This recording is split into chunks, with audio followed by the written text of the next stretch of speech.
Hi hello ನಮಸ್ಕಾರ ವೀಕ್ಷಕರೇ, ನಾನು ನಿಮ್ಮ ಡಾಕ್ಟರ್ ಸಂಹಿತಾ ಉಪಾಧ್ಯಾಯ. ಎಲ್ಲರೂ ಕ್ಷೇಮವಾಗಿದ್ದೀರಾ ಎಂದು ಭಾವಿಸ್ತಾ ಇದ್ದೇನೆ ವೀಕ್ಷಕರೇ.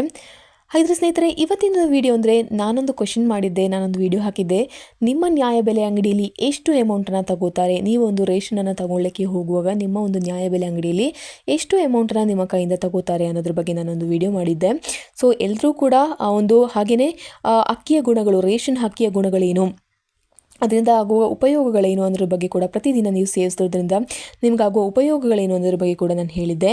ಹಾಗೆ ಯಾವುದೇ ರೀತಿಯಾದಂಥ ಕಲಬೆರಕೆ ಇಲ್ಲದ ಆಹಾರವಿಲ್ಲ. ಹಾಗೆ ನೀವು ಈ ಒಂದು ರೇಷನ್ ಅಕ್ಕಿ ತಿನ್ನೋದ್ರಿಂದ ಯಾವುದೆಲ್ಲ ಉಪಯೋಗಗಳಿವೆ ಅನ್ನೋದ್ರ ಬಗ್ಗೆ ಎಲ್ಲದ್ರ ಬಗ್ಗೆ ಒಂದು ವಿಡಿಯೋನ ಮಾಡಿದ್ದೆ ವೀಕ್ಷಕರೇ.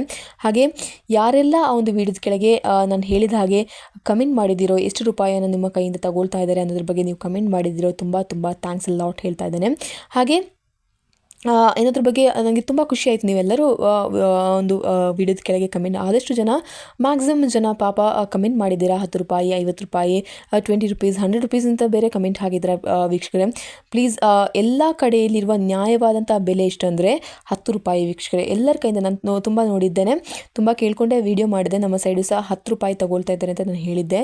ಸೊ 10 ರೂಪಾಯಿ ಈಸ್ ಮ್ಯಾಕ್ಸಿಮಮ್ ಅಮೌಂಟ್ ತಗೋಬೇಕಾಗಿದ್ದು. ಹಾಗಿದ್ರೆ 20, 30, 50 ಹಾಗೆ ಕೆಲವು ಕಡೆ ಸೋಪ್ಗಳನ್ನು ಹಾಗೆ ಹೀಗೆ ಕೊಡ್ತಾರೆ ಅಂತಲೂ ನಾನು ನೋಡಿದೆ ಕಮೆಂಟಲ್ಲಿ. ಸೊ ಅದು ಕೊಡ್ತಿದ್ದಾರೆ ಏನೋ ಗೊತ್ತಿಲ್ಲ. ನಮ್ಮ ಕಡೆ ಆ ಥರದ್ದೇನಿಲ್ಲ, ಬೇಳೆ ಗೀಳೆ ಹಾಗೇನಿಲ್ಲ, ಬರೀ ಅಕ್ಕಿ ಮಾತ್ರ ಕೊಡ್ತಾ ಇದ್ದೇನೆ ವೀಕ್ಷಕರೇ. ನಿಮ್ಮ ಕಡೆಯಲ್ಲಿ ಹೇಗೆ ಕೊಡ್ತಾ ಇದ್ದಾರೆ ಅಂತ ನಮಗೆ ಗೊತ್ತಿಲ್ಲ. ಹಾಗಿದ್ರೆ ತುಂಬ ಜನ ಕಮೆಂಟ್ ಮಾಡಿದ್ದಾರೆ 10 ರೂಪಾಯಿ, 20, 30 ಅಂತೆಲ್ಲ ಕಮೆಂಟ್ ಮಾಡಿದ್ದಾರೆ. ಸೊ 10 ರೂಪಾಯಿ ಆದರೆ ಇಟ್ಸ್ ಓಕೆ, ಇಟ್ಸ್ ಕಾಮನ್, ಓಕೆನಾ. ಸೊ ಕಾಮನ್ ಆಗಿ ಈ ಒಂದು 10 ರುಪೀಸ್ನ ಎಲ್ಲರ ಕೈಯಿಂದ ತಗೊಳ್ತಾ ಇದ್ದಾರೆ. ಆದರೆ 20 ಯಾಕೆ, 30 ಯಾಕೆ, ಇಟ್ಸ್ ಓಕೆ. ಏನಾದರೂ ಒಂದು ಧಾನ್ಯಗಳು, ದವಸ ಧಾನ್ಯಗಳು ಅಥವಾ ಏನೋ ಸೋಪ್ ಏನೋ ಕೊಡ್ತಾರೆ ಅಂತ ಕೂಡ ಹೇಳಿದ್ರಲ್ಲ, ಈಗ ಕೊಟ್ಟರು ಓಕೆ, ದಟ್ಸ್ ಓಕೆ, ಫೈನ್. ಆದರೆ ಏನೂ ಕೊಡದೆ ಈ ಒಂದು ಅಕ್ಕಿ ಮಾತ್ರ ಕೊಟ್ಟು ನಿಮ್ಮ ಕೈಯಿಂದ ಒಂದು 100 ರುಪೀಸ್, 50 ರುಪೀಸ್ ತಗೊಳ್ತಾ ಇದ್ದಾರೆ ಅಂದರೆ you have to question why. ಅಂದರೆ ಯಾಕೆ ತಗೊಳ್ತಾ ಇದ್ದಾರೆ ಈ ಒಂದು ಹಣವನ್ನು ನಿಮ್ಮ ಕೈಯಿಂದ ಅನ್ನೋದ್ರ ಬಗ್ಗೆ ನಿಮಗೆ ತಿಳಿದಿರಬೇಕು, ಪಕ್ಕ ನಿಮಗೆ ತಿಳಿದಿರಬೇಕು. ನೀವು ತಿಳಿಯದೆ ಸುಮ್ಮನೆ ಆ ಒಂದು ಅಮೌಂಟ್ನ ಕೊಟ್ಟು ಬರೋದಲ್ಲ. ಯಾಕೆ ತಗೊಳ್ತಿದ್ದೀರಾ ಅನ್ನೋದ್ರ ಬಗ್ಗೆ ಸಿಂಪಲ್ ಆಗಿ ಕ್ವಶನ್ ಮಾಡಿ. It's okay, fine. ಏನು ಹೇಳ್ತಾರೆ ಅವರು, ಈ ಥರ ತಗೊಳ್ತೇವೆ, ಈ ಥರ ನಾವು ಈ ಒಂದು ಹಣವನ್ನು ತಗೊಳ್ತಾರೆ, ಇದಕ್ಕಾಗಿ ನೀವು ಈ ಒಂದು ಹಣವನ್ನು ತಗೊಳ್ತಾ ಇದ್ದೇವೆ ಅಂದರೆ ಓಕೆ, ನೀವು ಅದನ್ನು ಬಗ್ಗೆ ಎಂಕ್ವೈರಿ ಮಾಡಿ, ಸುಮ್ಮನೆ ಬಿಟ್ಟು ಬರಬೇಡಿ. ಯಾಕೆ ನೀವು ಈ ಒಂದು ಇಷ್ಟು ಅಮೌಂಟನ್ನ ತಗೊಳ್ತಿದ್ದೀರಾ? ಎಲ್ಲರ ಕೈಯಿಂದ 10 ರೂಪಾಯಿ ತಗೊಳ್ತಾರೆ ಅಂದರೆ ಎಲ್ಲರ ಕೈಯಿಂದ ಎಲ್ಲ ಕಡೆಗಳದ್ದು 10 ರೂಪಾಯಿ, 20 ರೂಪಾಯಿ, ನಮ್ಮ ಕಡೆ ಯಾಕೆ ಈ ಥರ ಅಂತ ಕ್ವಶನ್ ಮಾಡಿ. ಜಸ್ಟ್ ನಿಮಗೂ ಗೊತ್ತಿದೆ ನೀವು ಈ ಒಂದು ಹಣವನ್ನು ತಗೊಳ್ತಿದ್ದೀರಾ ಅಥವಾ ಹಣವನ್ನು ಕೊಟ್ಟು ತಗೊಳ್ತಿದ್ದೀರಾ, ಬಟ್ ನಿಮಗೆ ಇದ್ರ ಬಗ್ಗೆ ಗೊತ್ತಿದೆ ಅನ್ನೋದ್ರ ಬಗ್ಗೆ ತಿಳುವಳಿಕೆನ ನೀಡಿ. ಅದು ಬಿಟ್ಟು ನೀವು ಸುಮ್ಮನೆ ಅವ್ರು ಕೇಳಿದ ಅಮೌಂಟನ್ನು ಕೊಟ್ಟು ಬರಬೇಡಿ ವೀಕ್ಷಕರೇ. ಏನು ಯಾಕೆ ತಗೊಳ್ತಿದ್ದೀರಾ ಅಥವಾ ಏನು ಯಾಕೆ ಅನ್ನೋದ್ರ ಬಗ್ಗೆ ಒಂದು ಸ್ವಲ್ಪ ಒಮ್ಮೆ ಸುಮ್ಮನೆ ಕೇಳಿದೆ ಅಂತೇಳಿ ಕಮೆಂಟ್ ಮಾಡಿ. ಓಕೆ, ಸೊ ಸುಮ್ಮನೆ ಹೇಳಿ ನೀವು ಯಾಕೆ ತಗೊಳ್ತಾ ಇದ್ದೀರಾ ಈ ಒಂದು ಅಮೌಂಟನ್ನ ಅಂತ ಹೇಳಿ ಅವರಿಗೆ, ಓಕೆನಾ. ನಾನು ಅದನ್ನು ಹೇಳಬೇಕು ಅಂತ ಹೇಳಿದೆ, ಬಟ್ ಎಲ್ಲರಿಗೂ ತಿಳಿಸುವ ಒಂದು ಸಲುವಾಗಿ ಈ ಒಂದು ವಿಡಿಯೋನ ಮಾಡ್ತಿದ್ದೇನೆ. ಸುಮ್ಮನೆ ಎಲ್ಲರಿಗೂ ಒಬ್ಬೊಬ್ಬರಿಗೆ ರಿಪ್ಲೈ ಕೊಡ್ತಾ ಹೋಗ್ತಾ ಇದ್ರೆ ಯಾಕೆ ಅಂತ ಕೇಳ್ತಾ ಇದ್ರೆ ಸರಿ ಆಗೋದಿಲ್ಲ ಅಂತ ಅನಿಸ್ತು. ಸೊ ನಾನೇನು ಮಾಡಿದೆ, ಒಂದು ವಿಡಿಯೋನ ಮಾಡಿ ಹೇಳ್ತಾ ಇದ್ದೇನೆ. ಯಾಕೆ ಅನ್ನೋದ್ರ ಬಗ್ಗೆ ಸುಮ್ಮನೆ ಒಂದ್ಸಲ ಕೇಳಿ, ಒಂದ್ಸಲ ಎಂಕ್ವೈರಿ ಮಾಡಿ. ನೀವು ದಡ್ರಲ್ಲ, ನಿಮಗೆ ಗೊತ್ತಿದೆ ಯಾಕೆ ತಗೊಳ್ತಾ ಅನ್ನೋದ್ರ ಬಗ್ಗೆ ಕೇಳಿ ಅಂತ ಹೇಳ್ತದೆ. ಇನ್ನು ತುಂಬ ಜನ ರೇಷನ್ ಅಕ್ಕಿನ ಮೇಡಮ್ ನಾವು ಅದನ್ನೇ ಆ ಒಂದು ಅಕ್ಕಿಯನ್ನು ತಿಂತಾ ಇದ್ದೀವಿ, ತುಂಬ ಜನ ಹೇಳಿದ್ರೆ ಅಕ್ಕಿ ಚೆನ್ನಾಗಿರಲ್ಲ, ಮುದ್ದೆ ಆಗುತ್ತೆ ಹಾಗೆ ಹೀಗೆ ಅಂತೆಲ್ಲ ಹೇಳ್ತಾ ಇದ್ರ.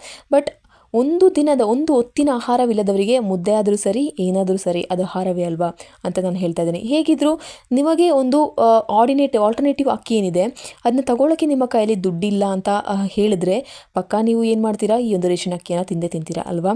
ಹಾಗೆಯೇ ಸೊ ಎಲ್ಲ ಅಕ್ಕಿಯಲ್ಲೂ ಅದರದ್ದೇ ಆದಂಥ ಗುಣವಿದೆ, ಆದರೆ ರೇಷನ್ ಅಕ್ಕಿಯನ್ನು ಕೀಳಾಗಿ ಕಾಣಬೇಡಿ ಅಂತ ನಾನು ವಿಡಿಯೋ ಮಾಡಿದ್ದೆ ವೀಕ್ಷಕರೇ. ಹಾಗಾದರೆ ಎಲ್ಲ ಅಕ್ಕಿಯನ್ನು ಬಳಸಿ, ಬಟ್ ಏನು ಹೇಳ್ತೇನೆ, ರೇಷನ್ ಅಕ್ಕಿಯಲ್ಲಿ ತುಂಬ ಪೌಷ್ಟಿಕಾಂಶಗಳಿವೆ ಅಂತ ನಾನು ಹೇಳಿದ್ದೆ. ಸೊ ಹಾಗೆ ತುಂಬ ಜನ ನಾನು ನೋಡಿದೆ, ನಾವು ಮೇಡಮ್ ಇದೇ ಅಕ್ಕಿಯನ್ನು ನಾವು ಊಟ ಮಾಡ್ತೇವೆ ಅಂತ. ತುಂಬ ಖುಷಿ ಆಯಿತು. ಈ ಒಂದು ಸರ್ಕಾರದ ಪ್ರಯೋಜನಗಳನ್ನ ನೀವು ಪಡಿತಾ ಇದ್ದೀರಾ, ಹಾಗೆ ಅದನ್ನ ಉಪಯೋಗಿಸ್ತಿದ್ದೀರಾ. ಹಾಗೆ ತುಂಬ ಜನರ ಕಮೆಂಟ್ಸನ್ನು ನೋಡಿದೆ, ಇಡ್ಲಿ ವಡೆ ಹಾಗೆ ಹೀಗೆ ಅಂತ ಮಾಡ್ತಾ ಇದ್ದೇವೆ ಮೇಡಮ್ ಅಂತ ಕೂಡ ಹೇಳಿದ್ದೀರಾ. ಸೊ ಅದು ಓಕೆನೇ, ಬಿಕಾಸ್ ನೀವು ಅದನ್ನ ಯೂಸ್ ಮಾಡ್ಕೊಳ್ತಿದ್ದೀರಾ. ಪಡ್ಕೊಂಡ್ಬಿಟ್ಟು ನೀವು ಇನ್ನೊಬ್ಬರಿಗೆ ಮಾರಾಟ ಮಾಡೋದಾಗಲಿ ಅಥವಾ ನೀವು ಇನ್ನೂ ತುಂಬ ಜನ ಕಮೆಂಟ್ ಮಾಡಿದೆ ನಾನು ನೋಡಿದೆ, BPL ಕಾರ್ಡ್ ಅವರು ತೊಗೊಂಬಂದು APL ಕಾರ್ಡ್ ಅವರಿಗೆ 10 ರುಪೀಸಿಗೆ 20 ರುಪೀಸ್ಗೆ ಮಾರ್ತಾ ಇದ್ದಾರೆ ಅಂತ ಏನಾದರೂ ಕೂಡ ಬಗ್ಗೆ ಹೇಳಿದ್ರ. ಸೊ ನೀವೇ ಹೇಳ್ತಾ ಇದ್ದೀರಾ ಮಾರ್ತಾ ಇದ್ದಾರೆ ಅಂತ, ನಿಮಗೆ ಗೊತ್ತು. But also you are like quiet, ಸುಮ್ಮನೆ ಇದ್ದೀರಾ, ಅದನ್ನೆಲ್ಲ ಗೊತ್ತಿದ್ದು ನೀವು ಸುಮ್ಮನೆ ಇದ್ದೀರಾ. ಅಂದರೆ ಆ ಒಂದು ಅಕ್ಕಿ ನಿಮಗೆ ಬೇಕು ನಿಜ, ಆದರೆ ಆ ಒಂದು ಅಕ್ಕಿನ ತೊಗೊಂಬಂದು ಬಳಸಿ, ಬಟ್ ಅದನ್ನು ಬಿಸಾಡಬೇಡಿ ಅಂತ ನಾನು ಹೇಳ್ತೇನೆ. ನನ್ನ ಉದ್ದೇಶ, ಈ ಒಂದು ವಿಡಿಯೋ ಮಾಡೋ ಉದ್ದೇಶ ಏನಂದರೆ ಆ ಅಕ್ಕಿ ಎಲ್ಲೂ ಪೋಲಾಗಿ ಹೋಗಬಾರ್ದು ಅಥವಾ ವೇಸ್ಟ್ ಆಗಿ ಹೋಗಬಾರ್ದು. ಆ ಸರ್ಕಾರದ ಸರ್ಕಾರದ ಉದ್ದೇಶವೇನಿದೆ ಅದು ತಕ್ಕ ಮಟ್ಟಿಗೆ ಆ ಒಂದು ಬಡವರ ಕೈಗೆ ಸಿಗಬೇಕು ಅನ್ನೋದು ನನ್ನ ಒಂದು ಉದ್ದೇಶ ವೀಕ್ಷಕರೇ. ಇದನ್ನು ಅರ್ಥ ಮಾಡ್ಕೊಳ್ಳಿ. ಆದರೆ ಆ ಒಂದು ಹಣ ಆಗಲಿ ಅಥವಾ ಆ ಒಂದು ಅಕ್ಕಿ ಆಗಲಿ ಯಾರೆಲ್ಲ ತಗೊಳ್ತಾ ಇದ್ದೀರಾ, ನೀವು ಇಡ್ಲಿನೋ ದೋಸೆನೋ ಊಟನೋ ಏನಾದರೂ ಮಾಡ್ಕೊಳ್ಳಿ, ಬಟ್ ಅದನ್ನ ಯೂಸ್ ಮಾಡ್ಕೊಳ್ಳಿ, ಖಂಡಿತವಾಗ್ಲೂ ಅದನ್ನ ಬಿಸಾಡಬೇಡಿ ಅಂತ ಹೇಳ್ತಾನೆ ವೀಕ್ಷಕರೇ. ಹಾಗಿದ್ರೆ ಯಾರೆಲ್ಲ ಕಮೆಂಟ್ ಮಾಡಿದ್ರೆ ಅವ್ರಿಗೆ ತುಂಬ ತುಂಬ ಧನ್ಯವಾದಗಳನ್ನ ಒಂದ್ಸಗಿ ನಾನು ಹೇಳ್ತಾ ಇದ್ದೇನೆ ವೀಕ್ಷಕರೇ. ತುಂಬ ಜನ ಕಮೆಂಟ್ ಮಾಡಿದ್ರೆ, ಹಾಗೆ ನಿಮ್ಮ ಕೈಲಿ ಜಾಸ್ತಿ ಅಮೌಂಟನ್ನು ಅವ್ರು ತಗೊಳ್ತಾ ಇದ್ದಾರೆ ಅಂದರೆ ಪಕ್ಕ ಹೋಗಿ ಜಸ್ಟ್ ಒನ್ ಟೈಮ್ ಯಾಕೆ ಇಷ್ಟು ಹಣ ಅಂತ ಕೇಳಿ ಅಷ್ಟೇ, ಓಕೆನಾ. ಸೊ ಎಲ್ಲ ಸರ್ಕಾರದ ಎಲ್ಲ ಅದು ಸೌಲಭ್ಯಗಳೇನಿದೆ ಅದನ್ನೆಲ್ಲ ಪಡ್ಕೊಳ್ಳಿ. ಹಾಗೆ ಏನಾದರೂ ಅಪ್ಡೇಟ್ಸ್ ಇದ್ದರೆ ಆಗಾಗನೇ ನಾನು ಹೇಳ್ತಾ ಇರ್ತೇನೆ, ನಿಮಗೆ ಕೊಡ್ತಾ ಇರ್ತೇನೆ. ಅದನ್ನ ವೀಡಿಯೋನ ಫುಲ್ ಕೊನೆ ತನಕ ನೋಡಿ, ವಾಚ್ ಮಾಡಿ. ಹಾಗೆ ನಿಮಗೆ ಏನು ಅನಿಸ್ತಿದೆ ಅನ್ನೋದ್ರ ಬಗ್ಗೆ ಕಮೆಂಟ್ ಕೂಡ ಮಾಡಿ. ತುಂಬ ಜನ ಕಮೆಂಟ್ ಮಾಡಿದ್ರೆ ತುಂಬ ತುಂಬ ಧನ್ಯವಾದಗಳು. ನಿಮ್ಮ ಕಮೆಂಟ್ ನನಗೆ ತುಂಬ ಪ್ರೋತ್ಸಾಹವನ್ನು ನೀಡ್ತಾ ಇದೆ, ಹಾಗೆ ತುಂಬ ಖುಷಿ ಆಗ್ತಿದೆ ನಿಮ್ಮ ಕಮೆಂಟ್ ಬರುವಾಗ ಅಂತ ನಾನು ಹೇಳ್ತೇನೆ ವೀಕ್ಷಕರೇ. ಹಾಗಿದ್ರೆ ಈ ಒಂದು ಬಗ್ಗೆ ನಿಮಗೆ ಕಮೆಂಟ್ ಮಾಡಿದ್ದಕ್ಕೆ ನೀವೊಂದು ತುಂಬ ಧನ್ಯವಾದಗಳನ್ನ ಹೇಳ್ತಾ ಇಲ್ಲಿ ಸ್ಟಾಪ್ ಮಾಡ್ತಾ ವೀಕ್ಷಕರೇ. Until then see you, it's me doctor Samhita Upadhyaya. ಧನ್ಯವಾದಗಳು.